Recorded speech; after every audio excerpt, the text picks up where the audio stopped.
तो आपकी हो रहा भोजपुरी पे बहुत स्वागत है। पवन सिंह का एक नया गाना रिलीज हुआ जिस गाने का नाम है तू हमारा देखा, और गाने ने क्या जबरदस्त रिकॉर्ड बनाया है। 1 घंटे के अंदर आपको वो सारी जानकारी इस वीडियो में देंगे। उससे पहले बात करेंगे दोस्तों इस गाने के बारे में, इस गाने का आखिरकार मीन्स क्या निकल के आता है। मतलब गाने का जैसे टाइटल रखा गया तू हमार देखा हम तोहार देखी, तो देखिए एक ये डांस मूड का गाना होने वाला है, और जब आप वीडियो को देखेंगे तो आप समझ पाएंगे इस गाने का मीन्स क्या निकल रहा है। मतलब ये फुल ऑन मस्ती और डांस मूड का गाना होने वाला है। ऑर्केस्ट्रा में खूब जम के बजाया जाएगा। कुछ कॉमेडी फ्लेवर भी इसमें ऐड किया गया है रवि पंडित के अंदाज में, जो कुछ इस प्रकार से है।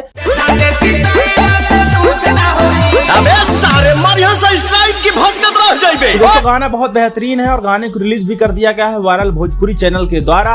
और अभी तक अगर व्यूज की बात करें दोस्तों तो मात्र 45 मिनट के अंदर इस गाने ने 1 लाख व्यू को अचीव कर लिया है। 25,000 से भी ज्यादा इस गाने पे अभी तक लाइक्स हो चुके हैं। मतलब ये मानिए कि रियल टाइम में 1 घंटे में ही 3 या 3.5 लाख व्यूज हो चुका है। शो भले अभी ना कर रहा हो, टीजर तो ट्रेंड कर ही रहा है। आप लोग जाके देखेंगे तो 4 नंबर पे टीजर ट्रेंड कर रहा है इस गाने का, और गाना भी बहुत जल्द आप लोगों को इसमें ट्रेंडिंग सेक्शन में नजर आने वाला है। आप लोग 1 से 2 घंटे का इंतजार कीजिए और गाने को जम के शेयर कीजिए, जम के सुनिए, खूब प्यार आशीर्वाद बरसाइए। गाना बहुत ही बेहतरीन है, गाने में आपको कोई कमी नहीं देखने को मिलेगी। लिरिक्स वगैरह काफी बेस्ट हैं क्योंकि सत्यवीर सिंह ने इस गाने को लिखा और पहली बार पवन सिंह के लिए उन्होंने काम किया है, तो भाई कुछ बेस्ट ही है। आप लोग अगर गाने को सुन चुके हैं तो कमेंट बॉक्स में कमेंट कर देते हैं गाना कैसा लगा। नहीं सुने जाके एक बार जरूर गाने को सुने, आपको डेफिनेटली बहुत ही गाना पसंद आने वाला है।